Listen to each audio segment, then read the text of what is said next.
Hey, everybody. Welcome to Behavior Bites. My name is Brad. And I'm Mike. Folks, we got an interesting little topic here today. Brad and I were chatting just recently, just a little bit ago, and Brad went off on a little bit of a thesis, so to speak, of his thoughts on productive struggle, and I thought it would be a really interesting video for us to share in a booster. So what you got for us, Brad? Yeah, that's nice that you called it a thesis. It's really just like Brad shaking his fist at the sky, ranting about the state of the world. But so one of the things that I rant about often, you guys, is this idea of the academic language that we use and how we don't really do a great job of explaining to either our students or even our colleagues what it is we're talking about. So recently we were having a conversation about productive struggle, right? And I could tell not everybody really was on the same page about what that term even means. So let's talk about productive struggle. Let's talk about what it is. Well, first of all, why do we use productive struggle? It's to combat this thing called learned helplessness. Well, what is learned helplessness, Mike? It's this idea that our students learn over time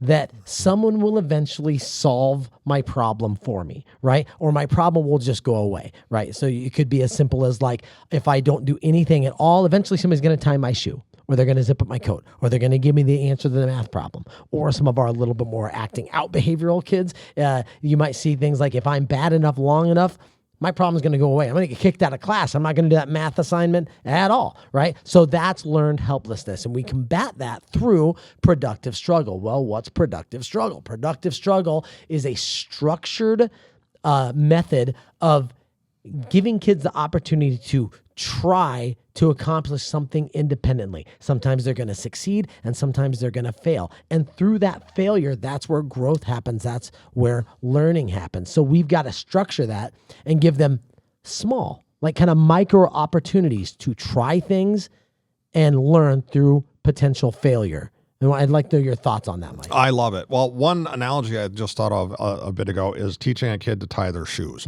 So, and I've been the guy, like, I'll just tie it for you. I'll just tie it for you. Now you just tie it for them, 100 times. And that's, it takes longer to teach a kid to tie their shoe than to tie their shoe, but in the long run, it saves a ton of time. So that was one analogy that I was thinking with that. Now, I really like that you brought up that we can break this into chunks, or we can build mini skills along the way to get to that productive skill. It's a very skill-based approach of doing, building up the skills, the stamina, to get through an assignment. Those are skills, and we can teach kids how to do that, and we can do it in baby steps. In fact, that tends to be the right approach. A lot of the kids with a big challenging behaviors, their tolerance for productive struggle is very, very, very small. So we got to kind of respect that as we're able to, kind of build up that stamina. A lot of those kids, everything is high stakes to them, even if in reality it's not high stakes. Yeah. So if we can take low stakes things and give them chances to succeed or fail when they acknowledge that it is low stakes,